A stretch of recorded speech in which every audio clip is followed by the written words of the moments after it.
Okay, so we did a Hakdama and we started doing the, 1 second.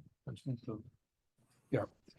We want to start with the Mishnah and the Gemara and the Tosos and so on. We'll provide the next time we meet for Bab Metzia, I guess will be after Sukkah, right? After Sukkot. So we'll have new models. Yes. But for now, we can just follow in the text. I assume everybody has access to a Gemara. So let's do that. So let's go back to the Mishnah for a moment. So the Mishnah says, Shnai Moksim Batalis. We're going to do a little of the Gemara as well tonight. Shnai Moksim Batalis. Two people are holding on to an object. There's a dispute about the ownership of that object. Both of them are physically connected to it. This one says, I found it. The other one says, I found it. Each one says, the entire object is mine. So the Mishnah says, each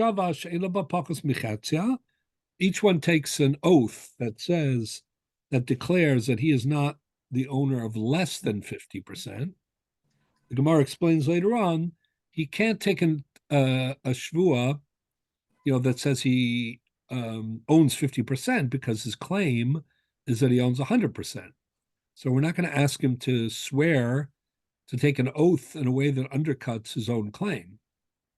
On the other hand, we don't want this shvua to fully represent his claim either, because since that's not what he's going to end up with, there would be a discrepancy between the shvua, and it would highlight, the fact that somebody is lying or that there's a discrepancy. So this always bothers me. Yeah. As how many years I can't explain that you would make a shvua, yeah, the most coded, the most codish thing you could ask them to do, and it's not an accurate representation of what he really believes. So it seems like the shvua. No, just saying. It always seemed to me this is okay. It's like an insurance policy. It's like an Avera insurance policy. Right. That's a good thing, David. I am not judging if it's good or bad. I know it's good. I'm just saying it just seemed to me like, where do we even know this concept other than by example, that a shavua is an Avera reduction mechanism, as opposed to, there's nothing wrong with it. I'm just saying this. Right, no, we'll discuss it. You understand what I'm saying? Yeah. We will discuss it. First of all, there are different types of shavuos. No, but this particular, right. What? Yeah, I understand that. But even within the category, there are shavuos that are just meant to kind of pacify what we call the hafez daito shabbalah. Right. Okay. There are shavuos which are, as powerful as monetary obligations, and that's how we say things like, in a situation where a person refuses or can't take a shvuah where he's obligated, we say things like mitok she'eno yichol shava mishalim, and that's kind of what I think you're referring to. Very powerful shavuos. And then there are shvuos that are kind of in between, where it's like the goal of the shvuah is to encourage him, to tell the truth. It's like a birur, but a scary one, a risky one. But we only know the idea that shvuas are not all the same from the examples which are presented to us in the Torah, or is there three? Yes. Yeah, and we have a rabbinic tradition about them, and we're going to discuss them much more. All right. But no, I think your question goes to the heart of the formulation question, which is, but I don't think it's a problem. I actually think that reinforces. No, I don't think it's a problem. I'm just saying no. You lead off. I don't mean the problem you lead the Masechta off with two guys in total dispute, right? And we have a solution, and it's this type of shua. This type of shua accompanies the solution. Okay, it isn't really the foundation of the. I mean, you'll see. Actually, even tonight, we'll see that there are different views as to what role the shua.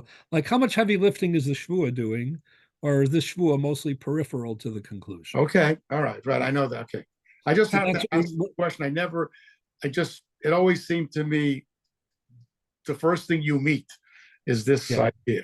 Okay. Right. But what I would say is that again, the careful formulation of the shvua, meaning, not to push you to say something, that you don't not going to say, half of the thing belongs if I'm really claiming that the whole thing belongs.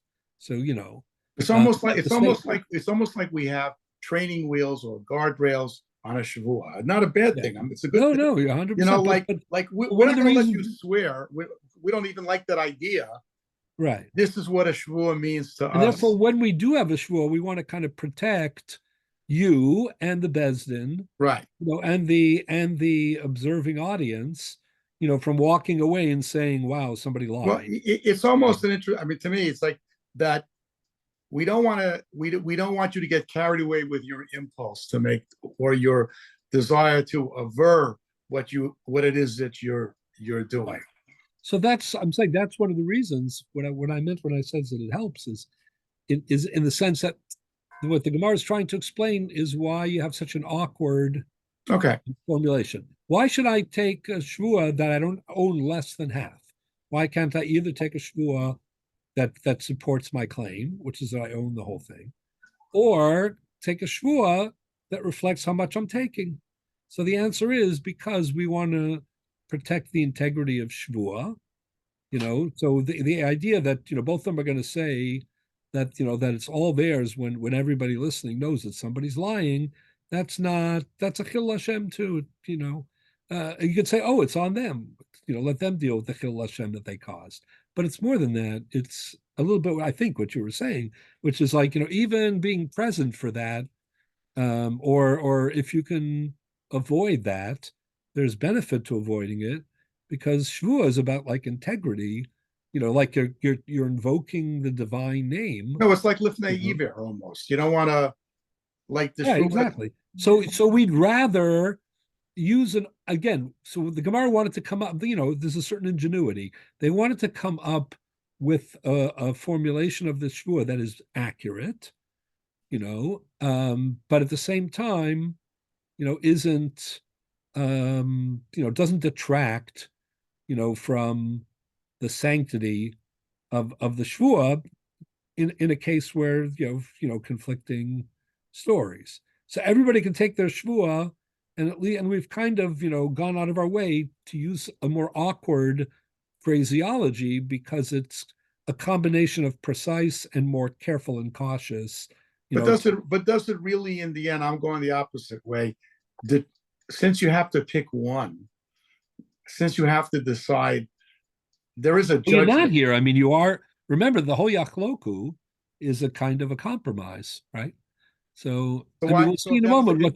So if we're going to go to that already, why invoke a shvua? Why? Yeah, so the Gemara asks later on. We're going to see this in a minute. Okay, yeah, you're right. The Gemara says later on that Rabbi Yochanan, this is a shvua d'Rabbanan, not a shvua d'Oraisa. Although there was a havamina, we'll see in a minute. The Gemara thought for a moment that this is a real shvua d'Oraisa. Then it's really a problem.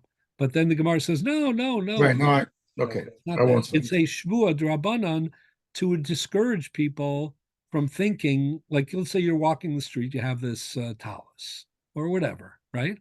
So, like, if no one's looking, what stops me from, grabbing hold of it and saying, it's mine and I'll get half of it?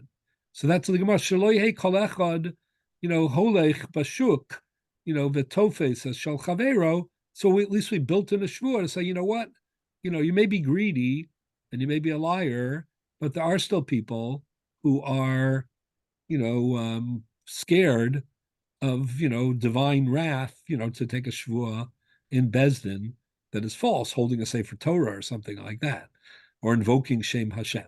So for that dindra, for that takana, shelo yehi kol echad, but that's not usually why you take a shvua. Usually we talk about shvua d'oraisa. It's part of the taina, it's a birur, it's a eid echad, something like that. But you'll see in a moment. So then the question is, this shvua of Rabbi Yochanan, which is kind of more peripheral. That's why I said, what's doing the heavy lifting? Is it the claims or is it the shvua? So the Gemara thought, I'm Gimel and Aleph, I'll show you where in just a second because it's important for Tosas, The Gemara thought for a moment this is like a serious shvua. I don't mean serious in the sense that you should take it seriously. Any shvua that you take, b'nikitas kefetz, you should take seriously. But what I mean is how much of a factor is it in the ultimate disbursement of the money in the case? So the Gemara thought vary, and then the Gemara's conclusion is not very much at all. It's a more peripheral hedge, just to discourage, to deter people, from being, frivolous and thinking, you know what, I can walk away with 50% by claiming this is mine, because you're going to have to take a shvua. So, X amount of people are going to be discouraged from that. Otherwise, unethical conduct anyway. It's unethical conduct, but greed rather, is a great motivator. That shita is that, and not to get ahead, but is that shita in the Gemara in the end in some ways kind of hoping that the Mishnah wasn't as strong worded as we have it? No, I don't think so. That they kind of vitiate, they modify it a little bit. It's not because of that, but what it comes from, as we'll see in a moment, is comparing it to parallel circumstances where we also apply yachloku, but we do without a shvua. Right. Like, why do we have a shvua here and we don't have a shvua there? We'll see in a moment, but you'll see what I mean. Okay. Right. So that's Shnai Moksim Batalis, and that's the each one making a mutually exclusive claim, and the shvua that Ein Lo B'Pachos Michetzia, which while awkward, as that's how we got into this, is supposed to satisfy kind of two different issues. Well, number one, keeping within the integrity of his claim, so he's not, saying anything that he doesn't believe, especially with a shvua. At the same time, not saying everything of his claim, because we just don't want the consequence of a vadai shvua sheker coming out of Bezdin. It's too it's too disturbing, basically. And it's a chil Hashem, that we're kind of presiding over, even though it's not us, it's all on the liars, but we don't want to be the presiders, or we don't want to be the framework for people, in their unethical behavior, kind of dragging the name of. But then how do the Batei Dinim exist in the first place? They're always, in some ways, they're not exactly but that's welcoming that good protagonists. So. Right, so that's a balance, and that's it's always a factor. What we call zilusa de bedina, or things like, it's always a factor. But you're right. I mean, you need justice and you need a strong court system. But at the same time, I think it's inspirational that we're worried about the repercussions on the not only on the Bali Dinim, but on society that is following these cases. Not saying, well, what's a shvua b'shem Hashem? Big deal. This guy said kula shali. This one swore kula shali. This one swore kula shali. So we want to discourage a bald-faced lie, because in a beit din, basically. Yeah, exactly. We don't want the bezdin to be, even though it's of course it's not their fault. And again, you could say, oh, it's like my father used to always tell me that back in the day, when people were a little bit less interested in being serious about kashrus, but they didn't want to violate either. So, they used to say, as long as it's a name it says on the store, kosher, it's good. If dein Nomen is Mendel, ich can essen von dein Fendel, or something like that. Like, they don't want to be blatant, and just, eat treif, but they don't want to check too much either. So they'd say, it's on the guy who put it the name on the store. It's his problem. He'll deal with it. As far I'm good, even though I know there might be problems here, I'm not checking the hashgacha, but turn a blind eye. It's his problem. But we don't in a bezdin. But that's never been an acceptable. People thought that way, but it wasn't. It never was acceptable. So even more so in a bezdin, you could say, well, the dayanim will say, we're doing our job, and mostly they have to, like you were saying before, they, that's what they have to do, because otherwise you won't have a court system. So we're doing our job, and if people are going to lie and take advantage, then it's on them. It's not on us. But there's such a deep sense of responsibility, especially about Chil Hashem, and certain institutions that they shouldn't become, they shouldn't be perceived as, as trivial or as, as insignificant. That Bezdin is willing to go that extra mile, and to try to protect, and preserve, that part of it as well. So I see it more as, the multitasking of the Bezdin.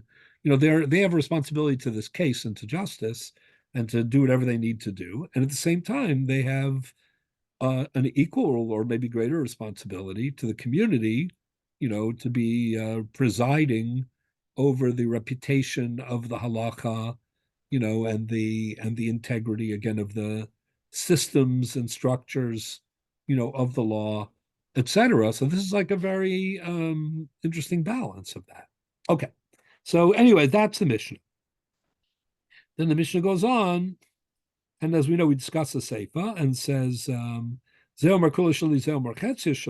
if the case is not a case where each one makes an equal claim, but one makes a claim of the whole thing belongs to me, the other one says half belongs to me. I mean, Ruvain says, I own this talus, and Shimon says, we're partners in the talus. Remember, we're partners. So, and Ruvain says, what are you talking about? I've never met you before. Or, maybe he has met him, but he says his claim is completely wrong. So one, claims the whole, and the other claims only the half. So Omer Kula Shali Shava She'ela Bapachos Mishlosha Chalakim, Omer Chetzia Shali Shava She'ela Bapachos Miravia. So instead of, it's basically a rerun of the first case, but a little more complicated because, the second fellow is not reaching for as much. So the way to look at this is that, on half the talus, there's no dispute because Shimon agrees that Ruvain owns half the talus. So the dispute centers on the second half, right? Only on a half of the talus. But on that half, there's an equal, at least that's what the Mishnah is saying, there's an equal claim for both sides. So what that means is you're going to split up the disputed part, which is a half. But if you split up the disputed half and the other half belongs to the other fellow, so that means the other fellow walks away with 3/4 and this fellow walks away with 1/4. It sounds like, he's a 3/4 winner and he's a quarter winner, but it isn't really the case. Substantively, it's more like, a replay of Shnai Moksha Batalas just on the part that is controversial, which is half of the talus. Okay, so Zenoto Gimachalakim Zenoto Ravia, and so on. And then finally, Hayishnaim Rochim Al Gabi Behemo, Shei Rochev, Echad Rochev, Echad Manig, Zem Rakula Shali, Zem Rakula Shali, Yishava Shein Pakas Mechatzia, They Yishava Shein Pakas Mechatzia, Biachloku. If the situation is not that two people are holding on to an object, but that two people are acquiring, an object at the same time through, Meshicha, Zerochev, Zemanig, Shneim Rochvim, Shneim Manhigim, etc. So again, the principle is the same in terms of each one's claiming ownership. They both seem to have an equal, valid, claim based on what we can see. So once again, you have Yachloku Bishvua. Then the Mishnah concludes, Bisman Shemodim Sheishlam Edim Cholkin below Shua. In a situation with our witnesses, or there's Hodos Baldin, one of them agrees, then you don't need to go through this whole process because then there's no controversy. Either we have evidence or we don't have an argument. That seems superfluous. Yeah, so we'll talk about it. But it does seem superfluous, but it highlights what our Hagdama of the first two Shiurim, which is that what's unusual about this cluster of cases that we're going to be discussing is that there's no way really, it's all, disputed, stories. It's, two, antagonists in this case, and, each one telling a different story. So typically we have means to break, break through that or break that deadlock. You have Eidos, you have Hodos Padin. In some cases, you have what a regular, normal case of what we call Motzi Mechavero Olavaraya. Like if I'm wearing a watch or holding on to a watch, and somebody comes over and says, "You're a thief. You stole my watch," or he tries to grab back my watch in the presence of others, but everybody knew that it was my sole possession before he, initiated some effort to change the status quo. So we say Motza Mechaber Levaraya, meaning there are no Eidim, there's no Hodah, but what there is a presumptive state, the status quo, and along with that status quo, perhaps even more, a presumption of ownership, all things being equal, what we call akzuke inshi begazlanusa lo mechazkinon.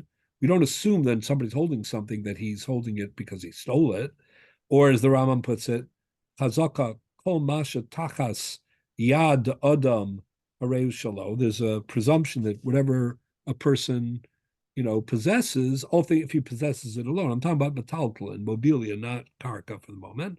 That it's the assumption is that it's his, that it belongs to him. So in that case, you don't have Eidim and you don't have Hodah, and you have a dispute. But in the end, you still have a method of resolving it. You're resolving it through Hodah Spaldin Kamedim Dami. But here you have Shnaim Ochazin. So there's no Hodah, there's no Eidus, and there's no clear cut, Hodah, So I'll have to see if there's a form of that, or maybe it looks like there isn't that, but maybe there is that, or it's not relevant, etc. So that's the mission. Rabbi, may I ask just a fast one? Sure. Do they ever bring down that because it says b talit? Do they ever bring down in any of the commentaries that there are two talisim there? No, if there were two talisim and each one was holding a separate talis, then we would not have a dispute here. No, but one says I have it whole. That would be one, and the other one says I have a half. No, it means one if there were two talis.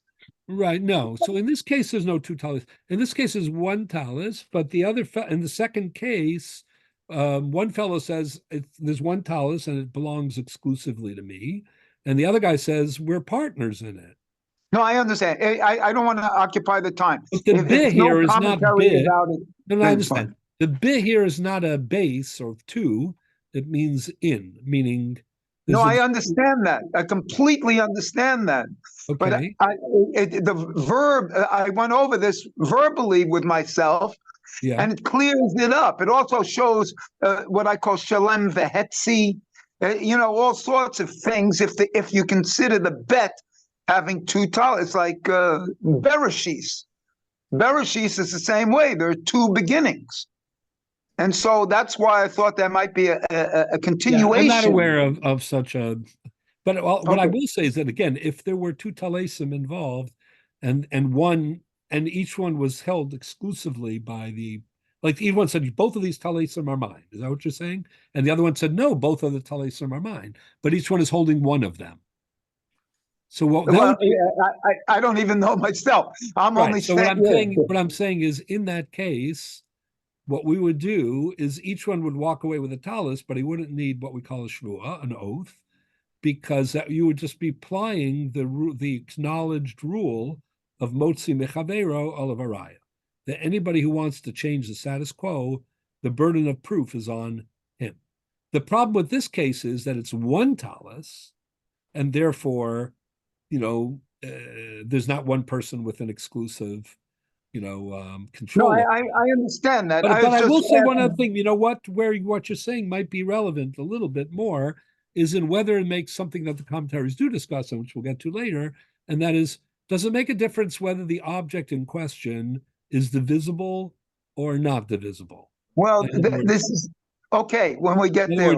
Let's say you have what we call in a kli mesuyam, being something if you can't, its value is more than the quantity of the material, and therefore you can't divide it up, like a utensil or or anything like that, or where the size matters, so you can't just chop it into two.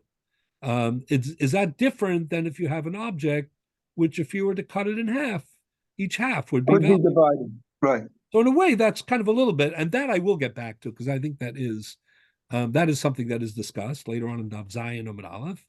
And it's a little bit implicit here also, whether that would make a difference, or not. For example, I'll just give you one example, if this is what you're kind of referring to. Like in the second case of the Mishnah, the 3/4 and the quarter. Exactly. So a lot of the commentators are troubled because they say it's what I said a second ago, which is the legal dispute is only about half. So instead of saying 3/4 and a quarter, they should have said half of the half.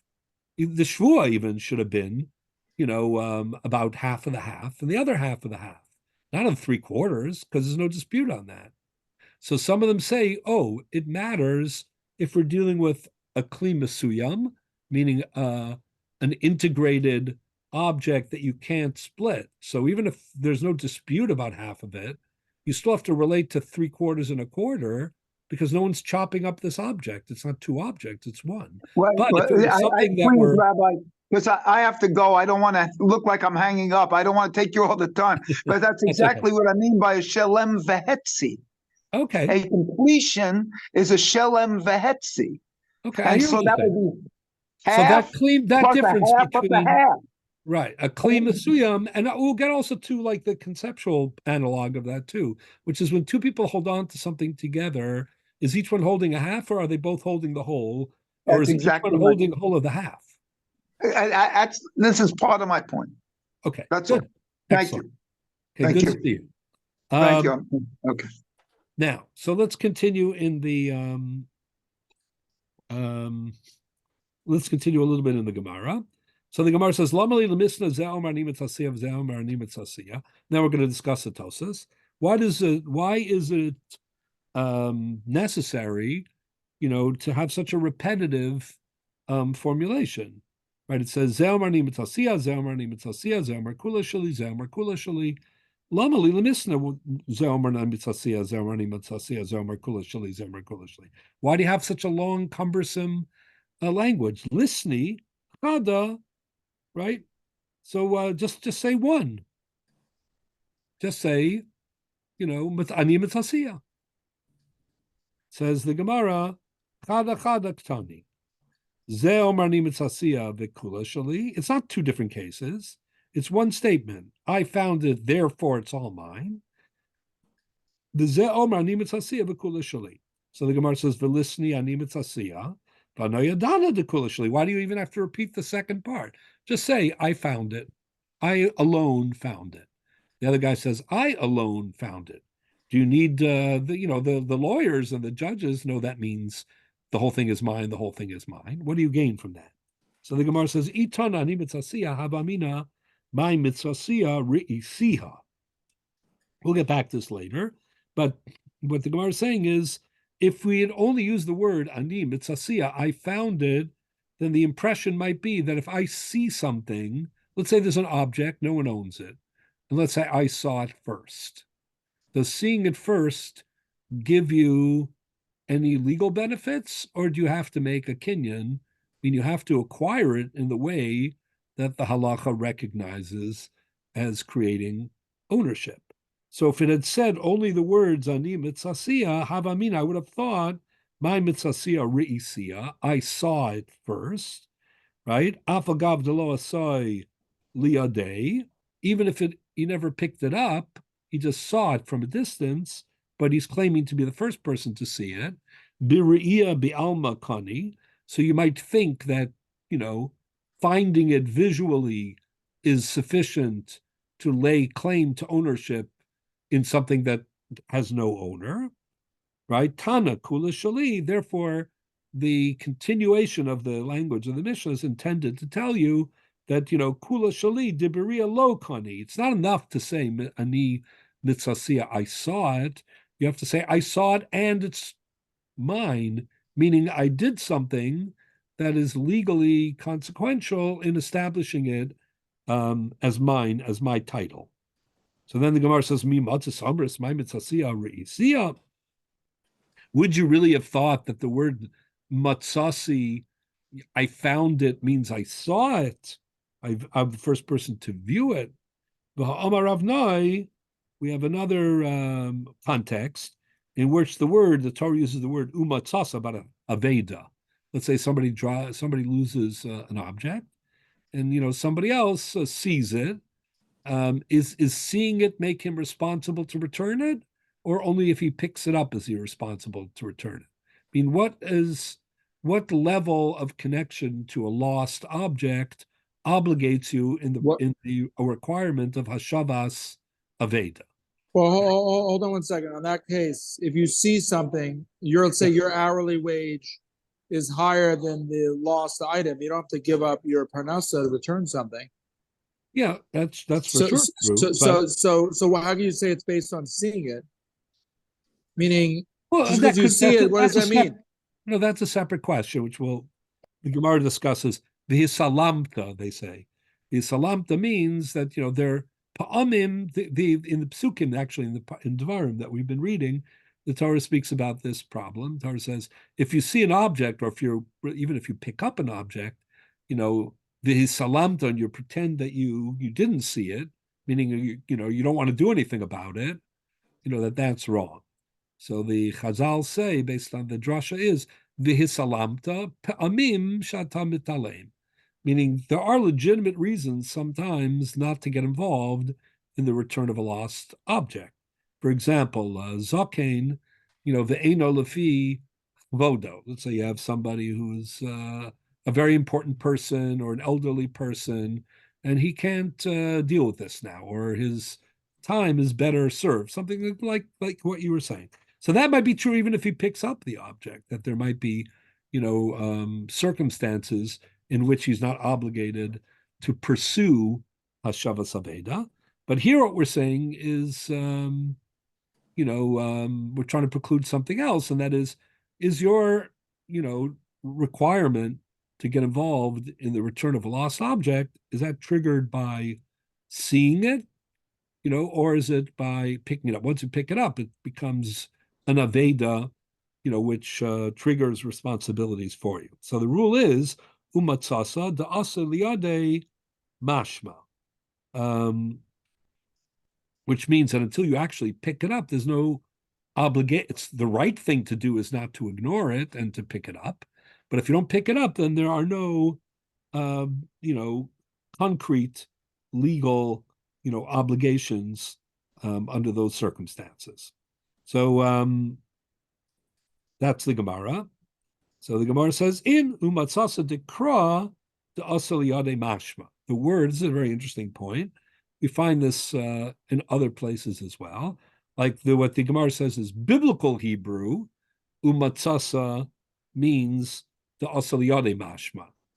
That means not just that he saw it, but that he found it, meaning more concretely, meaning he actually picked it up. Umiu Tana Lishna di Almanakat, but the language of the Mishnah isn't necessarily defined by the formal, linguistic meaning in Tanakh. And therefore, people might use the word colloquially, like, think of it in our society. You say, I found something. What does that mean? Does that mean that you found it and you picked it up and it's in your possession and you found it? Or does that mean, I found it, I see it? Let's say you're searching for something. You only say I found it, when it's actually in your hands, or I found it means I know where it is now, right? So there's a colloquial usage which is separate from the biblical strict meaning.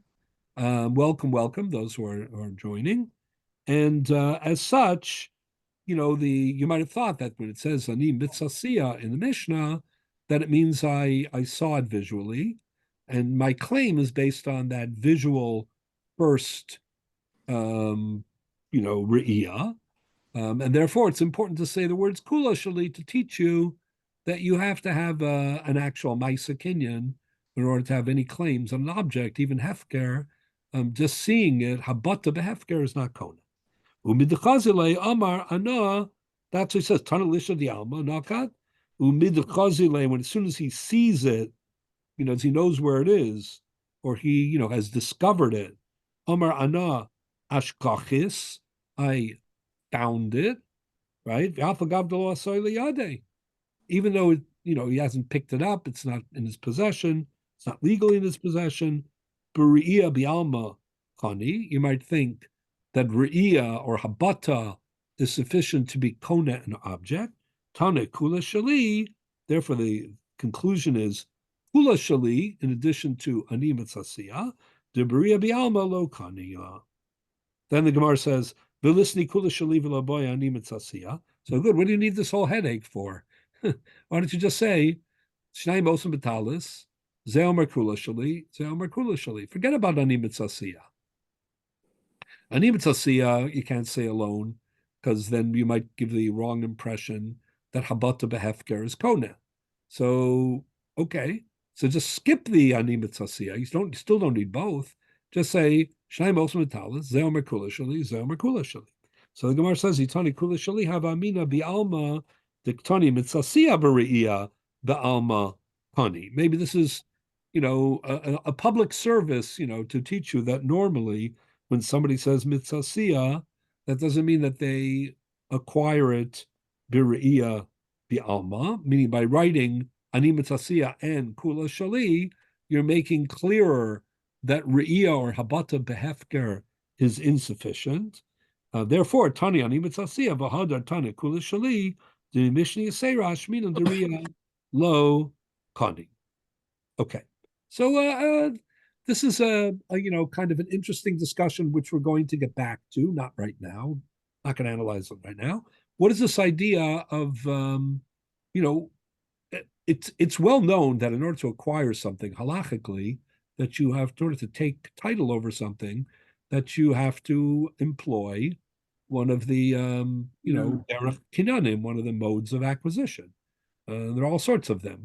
We've discussed some of them in the past, but kinyan sudar, like in Rus, kinyan kesef, shtar, chazaka, meshicha, hagba'a. There are all sorts of modes of acquisition. It's generally understood and known that in order to attain title, you have to engage in one of those. But here the Gemara is suggesting that there, was a very real consideration that maybe just being the first to find something or to discover it or to see it, that would be enough. So isn't there a dispute as to what as a differentiation between the kinyan that's necessary when I get something from you, right, versus from Hefka? Because in one case it's stronger because I have to take it from you, so to speak. In other case, it's weaker because you have a right to give it to me versus Hefka. So maybe this is playing a role in the Mitzvah. 100%. So we'll see when we get to it. I don't want to get to it now because I want to get to the more core problems of Yachloku. But what you're saying is absolutely, correct.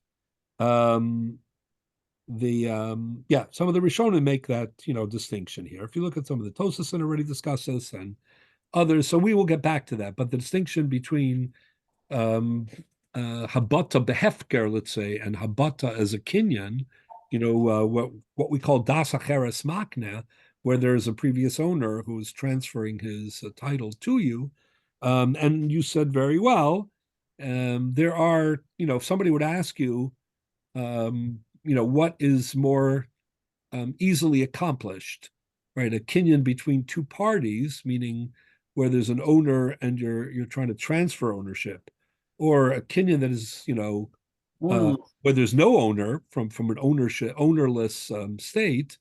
So you would think that the ownerless state is always easier, but it isn't, so simple. And exactly for the reasons you said, because on the one hand, you don't have to override somebody's previous ownership.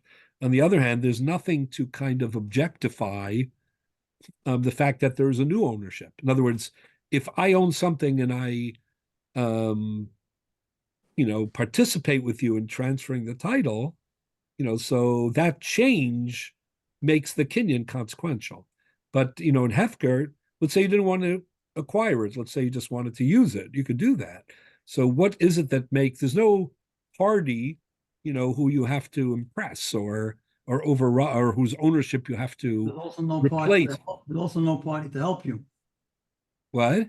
There's also no party to help you in the kinyan. There's also no party to help you. Correct. Das acheres makna, in addition to being, an objective audience, that concretizes or gives consequence to what you're doing, may also be there are two there are two heavy lifters, if you will. There's a kona and there's a makna.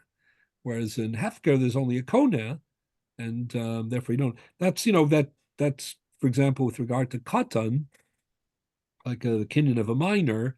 It may be easier according to many Rishonim, to be kona from someone than to be kona in a hefker, because the das acheres makna assists or does most of the heavy lifting, even for a katan. According to those who think that a katan can be kona, b'das acheres makna and atar. That's a big, by the way, it's a big issue coming up in in the Daled Minim. If you want to, the Gemara says in Sukkah that if on the first day, where there's an obligation of lachem, l'kachtem lachem, so if you want your children who are minors, to make the bracha on the lulav, and you want them to have the mitzvah of lachem, even if it's a chinuch mitzvah, right? So can you get it back from them? Yeah, can it be makna to them? Is that daraisa, drabanan? How are you going to get it back from them? Like that's a very big issue. Anyways, let's continue. So good. I'm just going to go through the Gemara a little more, and then we're going to go back to Tosas, even though we don't have so much more time. But okay. So then the Gemara says as follows. Umi matzah amris chadaktani. All of the so far, this discussion about the language of the Mishnah is based on the assumption that we're talking about a single case. And in this single case, we're trying to figure out why do we need the double formulation of Zeomer Nimitzasiya and Zeomer Kulashali, right? You should be able to use only one, first one, only the second one, and that's what we're trying to explain. But Hazevizek Tani, Zeomer Nimitzasiya, Zeomer Nimitzasiya, Zeomer Kulashali, Zeomer Kulashali. So adding the word Ze, implies that these are two different cases. So here's where the Gemara says something very important. Omra Papa Vitema Rav Shimi Barashi Vamala Kedi that really the Mishnah is talking about two different cases of Shnai Moks and Batalis. One is a case where the talis was acquired by from Hefker, or it was a Mitzia, right? And each one claims that he's the one who, first made the kinyan on this mitzvah. And the seifa, the second case, the Zeo Merkula Shali, is a case of Mekach Memkar, namely where there's a dispute where there was an owner, right? And two people wanted to acquire his object. And let's say, they both gave him money at the same time, and it's unclear, who he really sold it to. And each one claims he sold it to me, and we'll see in a moment. The Gemara wants to know why don't we just ask the Mocha? The simple reading of the word Zeh means that it's referring to each individual, the two people that are claiming to own ownership. Isn't that the most simple? No, the Zeh here that the Gemara is identifying is, it says, Shnai Mocha B'Tala Zeh Omer Nimitzasiya, Zeh Omer Nimitzasiya. And then it's separating the two people. Right, the first one is, but then the second one is Zeo Merkula Shali v'Zeo Merkula Shali. That's the one that they're talking about. Right, there are multiple vizes here. Okay, so now the Gemara says, what is it based when he says Ze Kula Shali? Surely he has to base it on something. Maybe 80. No, these are just claims. Each one is making a claim. Each one is saying, there are no witnesses. That's the end of the Mishnah. There's no admission here. So each one is making an exclusive claim. Reuven is saying, I found this object first and I picked it up and I made a kinyan on it, and then he came and grabbed the other part of it. Or in the other case, and Shimon says the exact same thing. Shimon says, no, what are you talking about? I found it first. He grabbed it afterwards. That's what he said. So, or the second case before that they're not both Moda B'Mixus. What? I think we may have discussed this before. They're not both Moda B'Mixus because they don't deny that the other guy picked it up. They just claim they picked it up first, right? Right, but whoever picks it up first, that's all that matters, right? So, yeah, I mean, Bifanenu, both of them are holding on to it, but each one is claiming. By admitting that the guy did pick it up, but he picked it up later, it's not a case of moda b'miktzas. No. Moda b'miktzas is when the mixus that your moda is legally consequential. In other words, I say you owe me $100. So if you say, no, I don't owe you a penny, that's kofar hakol. And if you say, I owe you $30, but not $100, then that is moda b'miktzas. That's because I've cut down, you have admitted some liability. Yeah, here, I might admit, you don't need me to admit that you picked up the object. You're standing, we know you're holding the object. But even if you needed me to admit it, no liability. As long as, my picking it up first means that legally you have no rights, then I haven't conceded anything. So there's no moda b'miktzas for sure. Yeah, I hear what you're asking. So the Gemara wants to know now, what? Does Zay refer to two people? I'm sorry? I have a Hiddush here, a Kabbalistic Hiddush. The Zay is Zion Hay. Right. Zion is 67. That's Bina. Okay? The added Hay is 6. So that's 73. Hay is 5, actually. No, Hay. No, Zion is the full spelling of Zay, of the Zion. That's 67. Okay, and hey, no, but in full, the letter, this is where it makes the Hiddush. The Zion is 67 in full. The Hey is 6 in full, Hey Aleph. So the Zion, it means in itself is Bina, and the Hey, and the Hey with the Zion is 73. That's Chokmah. So there's two people here. There's the division here between Chokmah and Bina, represented in the word Zay. I know this Mishnah and Gemara on a very exoteric level. No, but I'm saying, that's why I'm at, are there two people, I've been in and out here, are there two people related to the Zay? There are two people holding on, no.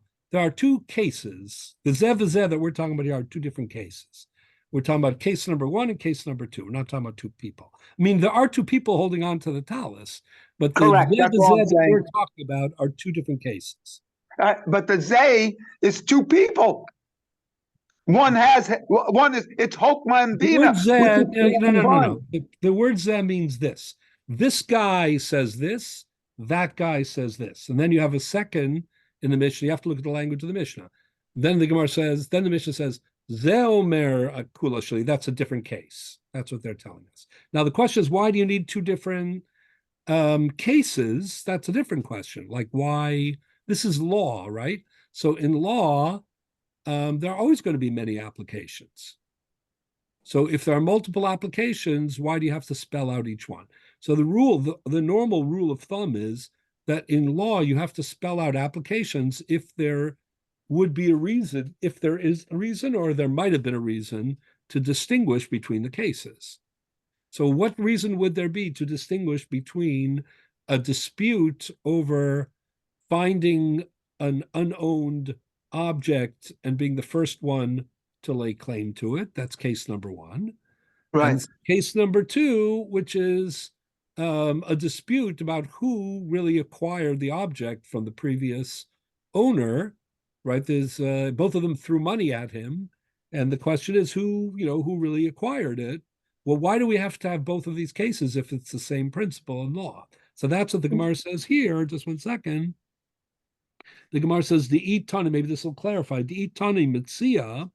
If we had only the case of mitzia is the case of hefker, meaning I found an object and I picked it up and it's mine, and the other fellow is saying, no, I found it first. I picked it up, and you grabbed onto it only afterwards.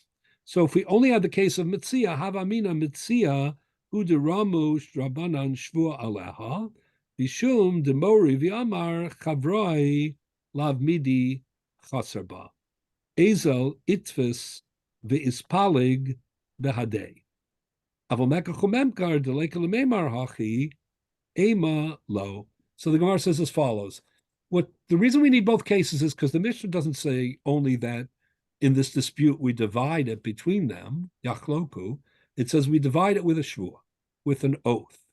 Right? We're back to the shvua again. Now the oath, the shvua, what is that, intended to accomplish, right? That's what David was asking before, and we're going to get more clarity on that. This isn't, shvua d'oraisa exactly. This is a rabbinic shvua, as we'll see. So the Gemara says, if, we only have the Mitzia case, you would think that, here there's a reason for a shvua, because people can justify, say, you know what, no one's losing any money here.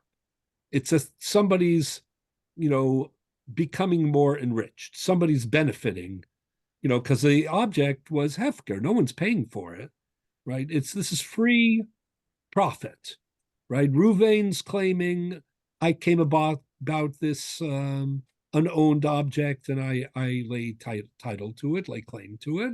And Shimon's claiming the same. So Shimon, let's say Ruvain really picked it up first. And Shimon's saying, why does Ruvain have to get the free, object? I'll split it with him. I'll lay claim to it as well falsely. So the shvua there is to distance him from that, because he might be tempted. Maybe he's not such a bad guy, but he's thinking Ruvain doesn't have to have a free benefit. Let him have half a benefit. Either way, he's not losing any money. If really this was his object, like in Mekach Memkar, where it's not just a free object, then I wouldn't have done this. So you might have thought you don't need a shvua in the case of Mekach Memkar. Clarity, did we define the other case as two people wanting to purchase the same thing? Yeah, we'll get to in a second. Well, wouldn't that be the same thing? No one's losing money. You're just not getting the thing. Right, but the point is it's an object that you're paying for. So the assumption is that since you're paying, that's a great point. And I was going to discuss that also. From a purely financial point of view, if you're talking about dollars and cents, it's the same thing. However, the very fact that you are willing to pay for something typically means that the be'en, the object that you acquire, is worth more to you than the actual value. That's why, for example, this is like a big issue in the halakha in general. Let's say I steal your object, but I leave money, there. That's the difference what the Gemara calls a gazlan and a chamsan. The Gemara says that a gazlan doesn't pay.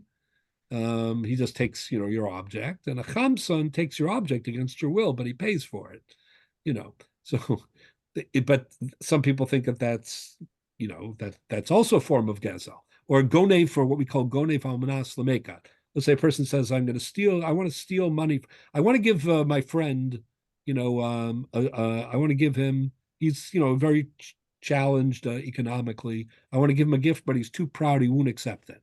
So I want to steal from him, so then I'll have to pay him kefel. It's a little bit of an awkward kind of the Gemara calls that in Bava Metzia later on, gonef almanas lemekat, stealing to either annoy him or in some cases lahashiro, to benefit him.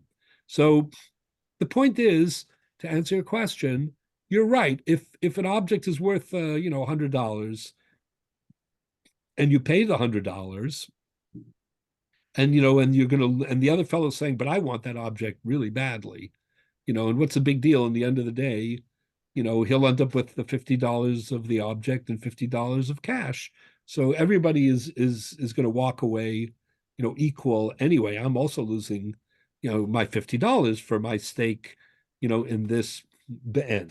But the very fact that I'm willing to pay for a be'en, or the very fact that I own a be'en, that already transcends, the monetary value. That's not what I guess what they would say. It's not fungible, that you could just say, oh, it's how much is the object worth? That's what it is. For the same reason that I can't be mazik your property, almanas l'shalem either, right? Even though you say, oh, it's this is $100, here's 101. I'm not allowed to do that because it's yours, you own it.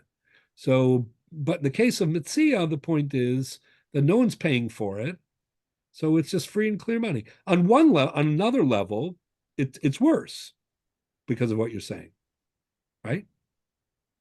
Okay, so this is really what the Gemara is trying to explain. And the Gemara says, that's the other side. Who the Ramar Rabbanan Shvuah Mishum the Moriv Yamar, Chavroi Dami Kayahiv, Vana Dami Kayahivna. Hashna Zitzricha Lididi, Ashkaleana, Vechavrai, Lezal, Litrach, Lisbon. That's the other side of what you just said, meaning this is, I came to this, he came to this through money. So he'll buy another one. His bank account hasn't been depleted, right? But of a mitzia, the lake hachi, mitzia is no one invested in it, and there's no loss, but the benefit is greater because no one's paying for it, right? So therefore, you might say, in order to illustrate the case, why do they pick on a talus? They could have picked on everything else. Right. Because so the Maggid Mishnah asks this question kind of indirectly of the Rambam in Hilchos Toin V'Nitan. When he brings the case, he doesn't quote the case of talus. So the Maggid Mishnah says, why doesn't he give the talus? Everybody knows about the talus case. Right. It's the case of the Mishnah. So we were discussing before, remember, about a kli mesuyam and a kli she'ena mesuyam, right? When the question of an object that's divisible or an object that has integrity and you can't divide it. We were talking about what you wanted to say about the bit. So the only thing that you can't divide is a talus. That's why we pick a talus. No, talus is a divisible object. How's it divisible if you can't cut a talus in half? Well, it's not divisible than a utensil. Put it that way, right? I'm sorry. A talus is basically I don't mean the talus doesn't have to be the talus, the ritual talus. It could be. So what are we talking about? I thought it's a ritual talus. Meaning it's a garment. A garment. Could be a shirt. A four cornered garment or something like that. Yeah. So we'll discuss it later on more, but I think I mentioned when the Mishnah speaks about 3/4 and 1/4, so it shouldn't have. It should really spoken about two halves of the half, 50-50 quarters. Yeah. But one of the things that the that the Rishonim suggest is that but if it's a kli mesuyam, even though the dispute is only about the 2/4 and the other half is undisputed, but you're still not cutting up the object. You're talking about the value. So it's still 3/4 and 1/4 because the integrity of the object is going to remain the same. It's a kli mesuyam as opposed to a kli, which the Gemara says later on in Daf Zayin Amud Aleph that if you want to use, for example, in a kinyan sudar, kinyan sudar is a certain kind of mode of acquisition that we've talked about in the past. And let's say you want to use a handkerchief or something like that. Right? Often the rabbi in a wedding or whatever, the chiras chametz or whatever, they use a handkerchief. So do you have to hold the whole handkerchief in your hand, or we can hold part of it? Part of it. So the Gemara says on Zayin Amud Aleph that as long as you have 3 etzbaos worth, which is considered to be a minimal beged, it's command pasuk dummy. As long as you're holding on to that part, it's like as if it's cut off there. I mean, it's a divisible. So, but you wouldn't say such a thing about. Would you say such a thing about a kli mesuyam, where there's the integrity and it's not a divisible? Well, kli mesuyam means what? I'm sorry. What does a kli mesuyam mean? Kli mesuyam means like an object which isn't just dividable. Like the object, a ceramic plate or something. A watch, plate. Most plates are not. I mean, you could divide it, but you won't. You won't have a big plate and a little plate. You'll have a broken plate, right? Right. But if you have a bag, Rabbi's comparing the handkerchief when you sell the chametz. You don't have to hold the whole thing, right? You can hold a little of it. And Rabbi's comparing that to like some people say, if you use the handkerchief, you have to hold a certain amount because it's based on the principle of command pasuk dummy. But if you hold, let's say, use a yarmulke or something, you're not going to. That's not something. It's if you divide I guess it depends how you divide it, but or you use another object which is not, it's a kli. The word kli mesuyam means kli means a utensil, misuya meaning like a defined, object which is functional. Most functional things, as opposed, it's not the physical, length. By the way, even in something like a handkerchief, there can be like a qualitative, benefit to chopping it up, or a qualitative benefit, So, the value to keeping it whole. so Rabbi's saying you Point don't need is that- you don't need to hold the whole handkerchief because you could split it into two and it still has a function, as opposed to if it was something that can't be split into, you would have to hold the whole thing. Is that where Either we're you'd have to going? hold the whole thing, or you wouldn't have to hold even 3 etzbos. So it could go either way. Like, the point is either whatever you hold, you're holding the whole thing, or you're only holding the whole thing if you're holding the whole thing. But what you're not going to have, you're not going to say, oh, I'm holding on to part of the watch. I'm not talking about, let's say, the long band, let's say, so, oh, it's as if it's split down the middle, then it's worthless. Okay. Right? So that's what we mean by clean basud. So I'm trying to explain about the 3/4 and the quarter. The dispute isn't about 3/4, isn't about, the 3/4 of the quarter. It's only about the 2/4 in the second case of the Mishnah. The second case of the Mishnah is Ruvain says, this is my beged. And Shimon says, we're partners in the beged. Right? So that's another case altogether, because that's the second case of the Mishnah. So, Right. but the point is that what's the din Torah? The din Torah is about the beged, or the din Torah is about half of the beged? No, Shimon agrees with Ruvain about half of the beged. So the only dispute revolves around the second half. So when we say, that he gets 3/4 and he gets a quarter, that's practically true, but that's not legally true. Legally, what we mean to say is the dispute is only on half. On the half, we split it in half, and each one gets a quarter of the disputed half. Of course, if it's a kli mesuyam, meaning it's not something you can chop up, or you don't look at it, then what you're saying is 3/4 and a quarter. But the argument, that's what Rishonim had trouble with, had difficulty to explain. Like the shvuah shouldn't be on 3/4 or a quarter. The shvuah should be on the 2/4 of the disputed half. Each one should say, of the disputed, beged, I claim half. I'm taking the shvuah not less than half. The other one should say, I'm not less than half. Why is one saying not less than a quarter and not less than 3/4? That's what troubled them. They said that's not an accurate shvuah because there's no argument about half of the object. There's an admission on half of the object. Therefore, the legal dispute centers only around 50%. And on the 50%, we're splitting 25 and 25. So is it true that one guy walks away with 75% and the other 25? Yes. But is that the legal description of what's happening? No, not at all. 50% was not disputed. And the other 50%, it's really 25 and 25, or 50-50 on the disputed, part, however you want to say it. So this is really very much connected to what we've been discussing. So then the Gemara, I have to stop in a minute. I just want to get through the 2 dots, and then I want to tell you what, even though it's going to be for after Sukkot, what we want to discuss. So then the Gemara has a different point for a moment. The Gemara says, "V'lechsi zuzim imanokan." In the case of a mitzia, you have an object that's sitting on the street. Somebody picks it up, and their dispute is who picked it up first, who made a kinyan on it first. No one saw. But in the case of a mekach, meaning somebody else owned the object, right? The previous owner owned the object, and he had to sell it to one of these 2 people. Why don't we just ask him? Why don't we just see who the mocher took money from, or ask him? So the Gemara says, "Lo tzricha denakit mitravayu, michad midaite, michad bal korchei, v'lo yadana mihu midaite, umihu bal korchei." The problem is there was a lot of confusion. Both of these people wanted to buy this object, and he sold it to one of them, and they both threw money at him. And the Rashi and Tosas discuss, what if he remembers who he wanted to sell it to, or who he sold it to? Would that matter or not?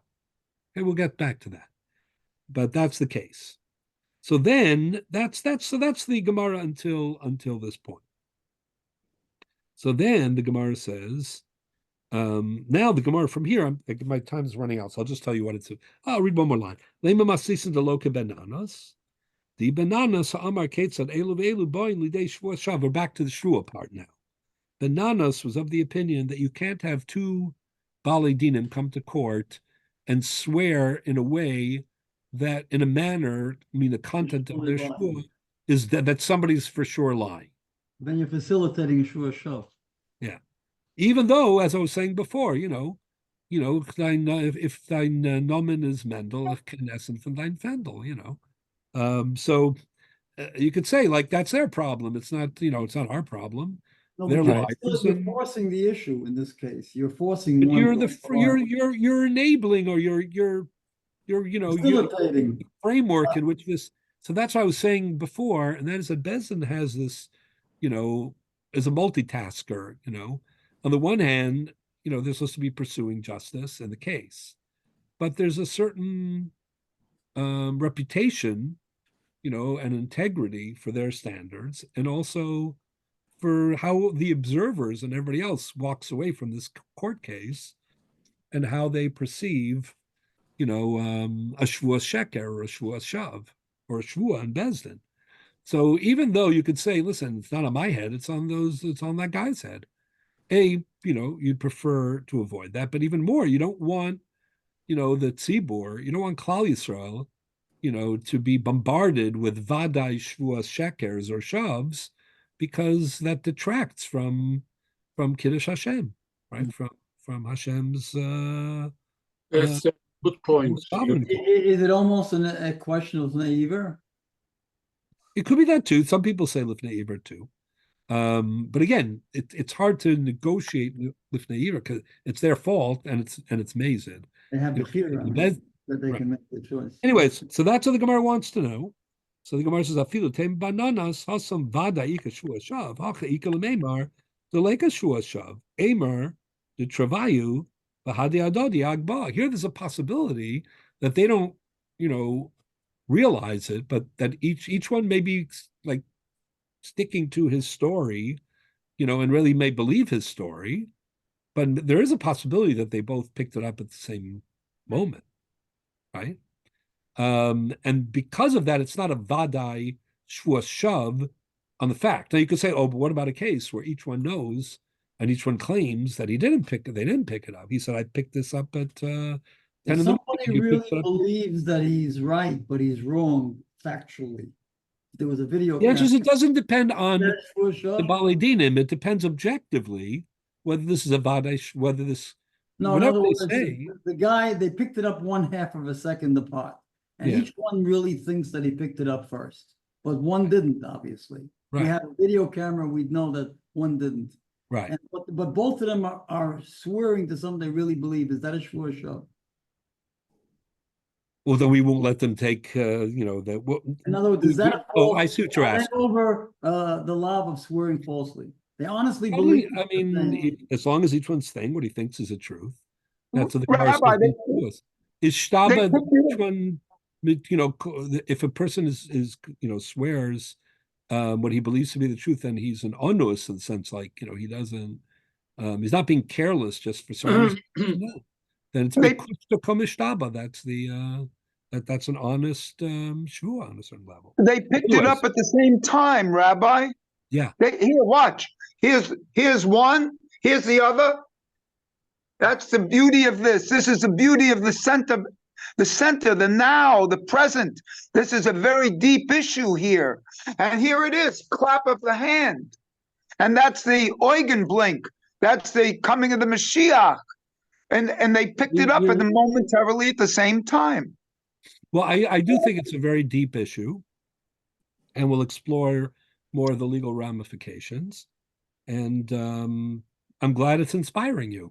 That's good. It does. Thank you. I'm going to read one more line because I want to leave everybody with this something to think about. And this is what this is what introduces the main topic. For the next few shiurim. So then the Gemara goes on to say, Lema masnisin deloka sumchas. Let us say that this Mishnah argues with sumchas. Now, what is sumchas? It gets even more complicated and hopefully inspiring. What is sumchas? Sumchas also says yachloku, but without a shvua. That's what I'm saying. The shvua part ends up playing a very prominent role. What is sumchas? A man acquires an animal, okay, but remotely. Like, let's say I buy your donkey or your cow. Let's say I buy your cow, Bessie, but I do it by in a kinyan where I'm not near Bessie. Neither of us, no one's near Bessie at the time of the kinyan, right? And then when Reuven buys Bessie from Shimon, when he comes to pick up the Bessie to take him into his own barn, lo and behold, the blessed event has taken place. Bessie has given birth. But we don't know when the Bessie Jr. came into the world, before or after the transaction, because it was done remotely, right? And we can't tell based on the physical, signs. We can't know if this child, this Bessie Jr., this little calf, was born, right before the kinyan or right after the kinyan. So that's called mamona mutal b'safek. Money, about which there is an objective. Is the definition of that suffix not that we don't know, but that it's impossible to know? I mean, the Rabboni Shalom knows Kamishmai. No, what I'm saying is sometimes it's suffix because we just can't figure it out. Right. No, this is called, the Gemara calls it Drora de Mamona. Drora de Mamona means like there's a good case, there's a connection to both parties, and we don't have information by definition. It's unknowable, so to speak. It's unknowable. It's what I call a hard suffix, not a soft suffix. So, and that's what Dror de Mamona really is, according to most Rishonim. We'll get to it. So the Gemara here says, our Mishnah is Yachloku, but with a Shvua. Shaim also Batalis. Both are cases of doubt. In both cases, we have no evidence, no witnesses, no Hodos Baldin, no Motzim Mechaver Levaraya. How come we're saying Yachloku with a Shvua in our Mishnah and Yachloku without a Shvua for some case? Because it's obvious in one case you can know, in the other case you can't know. Well, that might be the answer. But this is the bigger question. The ikasumchas amra mamad mutav safek b'cholkim below shua. So the Gemara says, "Elamai Rabbanan." In that case, the Rabbanan say, "Oh, Marakama, ha'amri motzi mechaber alavaraya." They're of the opinion in the case of sumchas that we say motzi mechaber alavaraya, but in a Marakama sense, like who was the previous owner. So the Gemara says, "Hi mai."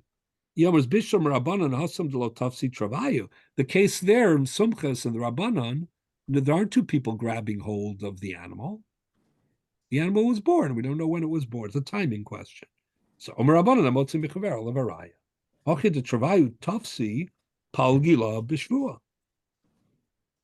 So this is the question. The Gemara starts We also have a chazaka comparing and contrasting to other cases where in Shas, where we have a dispute or at least a doubt, and there's reason, whether it's the claims or the objective circumstances, there's good reason to think that either scenario is possible.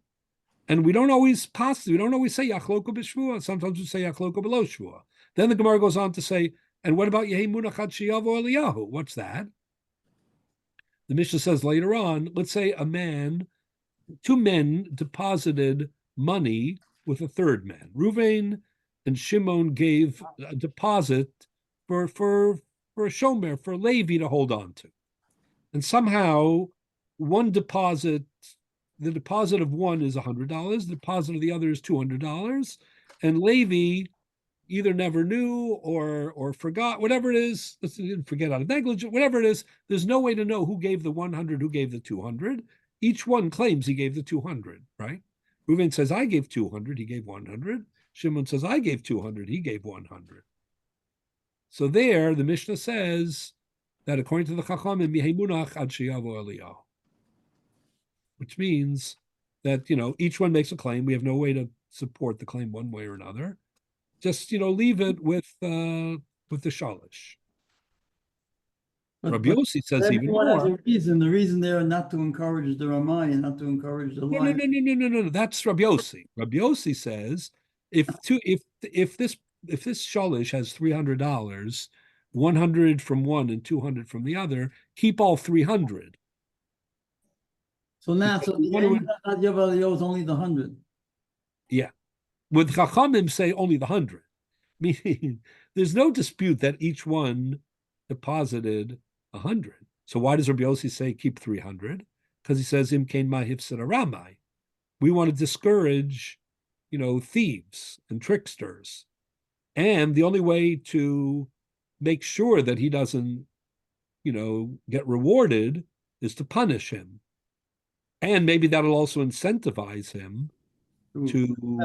But if we apply what we just learned about Shtei Chochsim B'Talit, they would each get 150. Yes, exactly. So that's what the Gemara asks on Gimel Amud Aleph. That's the Gemara's. If you look on top of Gimel Amud Aleph, and this we'll just, and then I'll explain what we're going to do. But the Gemara says as follows. Look on Gimel Amud Aleph. The Gemara says, after discussing Rabbi Yochanan, by the way, the Rabbi Yochanan Shvu Zut HaKanis Chachamim Shlei Kolecha Tokef Holef VeTokef B'Chav Taliso Shel Chaver, what I mentioned to David earlier. B'Omer Shalihu. So the Gemara says, Leim Masisun Delo Rabbi Yossi Dikra Rabbi Yossi Ha'amar Imkein Mahifsed Ramai Ela Kol Yemunach Ad Shiav Eliyahu. So the Gemara says, Elamai Rabbanon. It's the Rabbanon. Kivin Dor Rabbanon Hashar Yemunach Ad Shiav Eliyahu Hanami Kashar Dami. The Sveikahi. So that's exactly the Gemara's question. So what I'm trying to show is there's more than one way to resolve a dispute when you don't have evidence. There's Yachloku with a Shvua. There's Yachloku without a Shvua. There's, Imkein Mahif Ramai, and Yemunach Shav Eliyahu. But there's one other case too, and that's the one that the Balitosis were troubled with. That's the Gemara in Bava Basra. The Gemara in Bava Basra says, Ahu Arba, there was a certain boat. There was a dispute about the boat. Zeomer Shalavosa. Each guy said, I inherited this boat from my father. And they don't have the same father. So the Gemara says, Kol Alam Gava. We let them fight it out. That's a strange idea, of course. So that's what Tosas said. Just look at Tosas for 1 second. With this, we're going to conclude. I'll just tell you. At the end of the day, in each of these instances, there must be a reason for choosing. Yes, that's exactly it. So some of them are in the Gemara and some of them are Rishon. That's what we're going to try to figure out. So if you look at second Tosas, thing is imperfect justice. Yeah, look at Tosas on Beis Amud Aleph, V'Yachloku. Tosas says, Tema, I have a question. Demai Shna Mahi da Arva. Why is this different than the boat case? The Amar, right? Kol Alam Gavar. There we say they can, whoever's stronger is going to win, right? Beperek Cheskas Habatim. So the answer that Tosas gives, the famous answer, the Ochsin Shiny, the Choshev Kilu Kol Echad Yesh Lo Ba Bevadai Hachetzi. Tosas says there's a difference between a dispute where two people are holding on to the object and a dispute where no one is holding on to the object. And Tosas adds, when two people hold on to an object, it's as if each one is the only one holding on to half. But it's a little bit weak because the nature of chazaka of a kinyan by a talis is different than by a boat. So in other words, the whole holding is a form of a kinyan by a talis. By a boat, that's it's not a kinyan. It's not the method of kinyan. It's not a method of kinyan here. It's a question of motzim of tvisa. I mean, it's an evidence of being. The guy to replicate, holding onto the boat would not prove anything. It's not a form of kinyan. It's not. Doesn't mean right. That's also true. But that's also that because that isn't tvisa because he's not really holding it. He's not. He has no control over it. No, that part is true. But the bigger point I'm trying to make is we dispute resolution when there's no evidence can take numerous forms in the halakha. Yachloku without a shvua, yachloku with a shvua.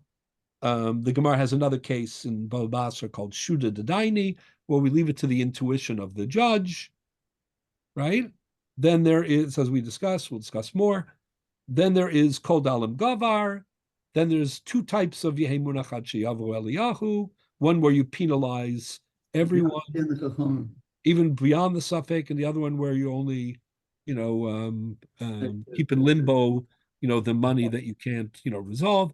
So what are the rules that dictate how to solve this? And there are two questions here. Technically, what are the rules? But also what constitutes a preferred solution? For example, is it a preferred solution if the guilty, cynical, trickster, is that the most important thing is that he not be rewarded? Or is the most important thing, at the expense of or is the most important thing to protect the innocent, real owner as much as we can, no matter what, right?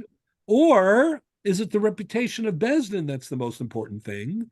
Because, if they can't really resolve a case, then maybe it's better either to let it resolve itself, or to keep it in limbo. Well, in the Because first instance, it's a battle between societal needs and the individual's need. yeah, exactly. So that's what I want to pursue in Mir Hashem. I think next 2 weeks we're going to have shiurim on the Yom Narayim.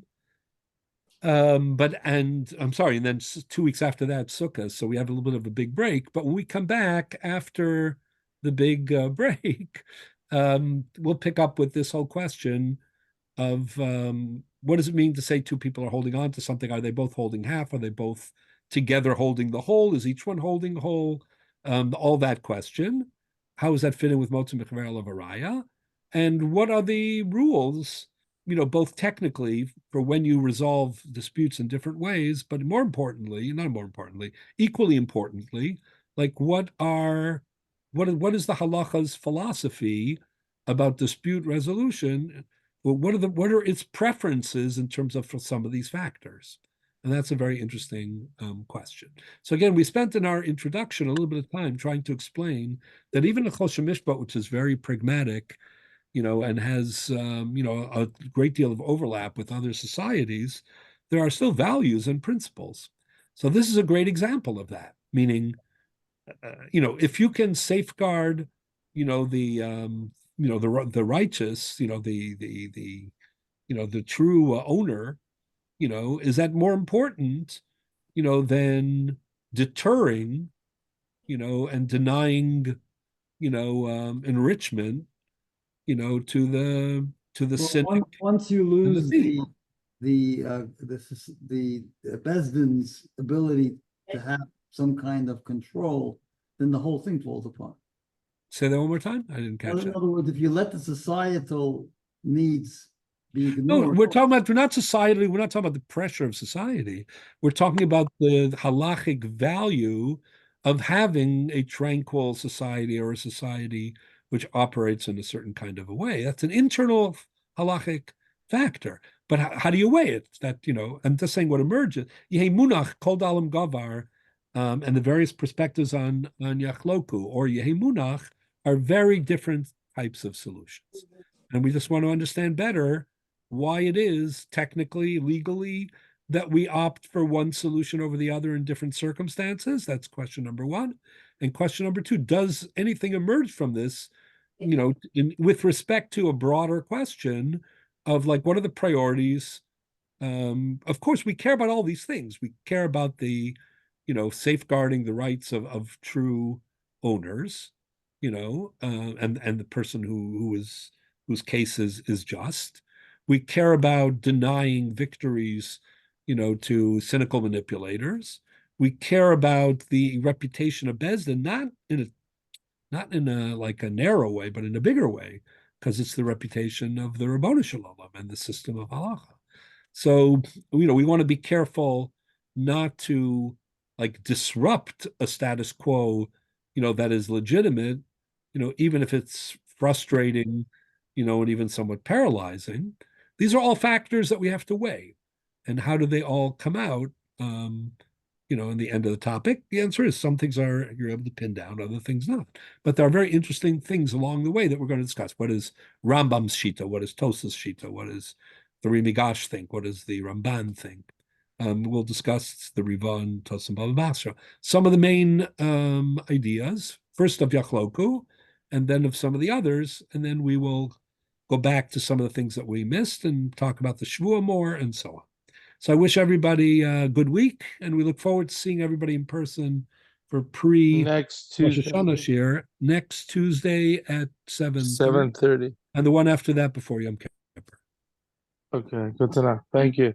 Thank you. Bekoach. Sure.